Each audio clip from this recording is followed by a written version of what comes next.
बिस्मिल्लाहिर्रहमानिर्रहीम। अस्सलामु अलैकुम वरहमतुल्लाहि वबरकातुहू। अलहरम ऑनलाइन कुरान अकेडमी में खुशामदीद।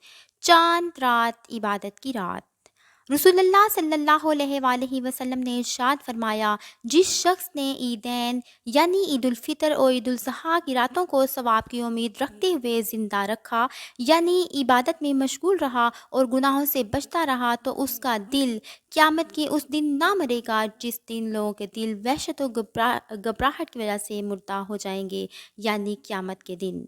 हम लोग पूरे रमज़ान तो इबादत का अहतमाम करते हैं, लेकिन जैसे ही चांद रात शुरू होती है और अल्लाह के दरबार से वसूली का मौका आता है, तो हम बाज़ारों का रुख कर लेते हैं और अल्लाह की खुली नाफरमानियाँ शुरू कर देते हैं।